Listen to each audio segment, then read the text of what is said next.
இன்றைய நற்செய்தி புனித மத்தேயு எழுதிய நற்செய்தியிலிருந்து வாசகம். அதிகாரம் 4, இறை வார்த்தைகள் 12 முதல் 23 முடிய. யோவான் கைது செய்யப்பட்டதை இயேசு கேள்விப்பட்டு கலிலேயாவுக்கு புறப்பட்டு சென்றார். அவர் நாசரேத்தை விட்டு அகன்று செபுலோன், நப்தலி ஆகிய இடங்களின் எல்லையில் கடலோரமாய் அமைந்திருந்த கப்பர்நாவுமுக்கு சென்று குடியிருந்தார். இறைவாக்கினர் ஏசாயா உரைத்த பின்வரும் வாக்கு இவ்வாறு நிறைவேறியது. செபுலோன் நாடே, நப்தலி நாடே, பெருங்கடல் வழிப்பகுதியே, யோர்தானுக்கு அப்பால் உள்ள நிலப்பரப்பே, பிற இனத்தவர் வாழும் கலிலேய பகுதியே, காரிருளில் இருந்த மக்கள் பேரொளியை கண்டார்கள். சாவின் நிழல் சூழ்ந்துள்ள நாட்டில் குடியிருப்போர் மேல் சுடரொளி உதித்துள்ளது. அது முதல் இயேசு மனம் மாறுங்கள், ஏனெனில் விண்ணரசு நெருங்கி வந்துவிட்டது என பறைசாற்றத் தொடங்கினார். இயேசு கலிலேய கடலோரமாய் நடக்கும்போது சகோதரர் இருவரை கண்டார்.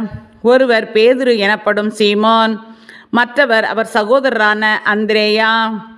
மீனவரான அவ்விருவரும் கடலில் வலை வீசி கொண்டிருந்தனர்.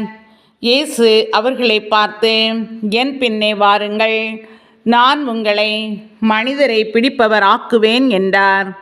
உடனே அவர்கள் வலைகளை விட்டுவிட்டு அவரை பின்பற்றினார்கள். அங்கிருந்து அப்பால் சென்றபோது வேறு 2 சகோதரர்களை கண்டார். அவர்கள் ஜெபதேவின் மகன் யாக்கோபும் அவர் சகோதரரான யோவானும் ஆவர். அவர்கள் தங்கள் தந்தை ஜெபதேயுடன் படகில் வலைகளை பழுது பார்த்து கொண்டிருந்தார்கள்.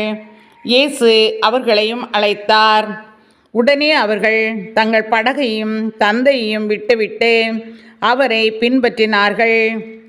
அவர் கலிலேயா பகுதி முழுவதும் சுற்றி வந்தார். அவருடைய தொழுகை கூடங்களில் கற்பித்தார். விண்ணரசு பற்றிய நற்செய்தி பறைசாற்றினார். மக்களிடையே இருந்த நோய் நொடிகள் அனைத்தையும் குணமாக்கினார். இது கிறிஸ்துவின் நற்செய்தி. கிறிஸ்துவே உமக்கு புகழ்.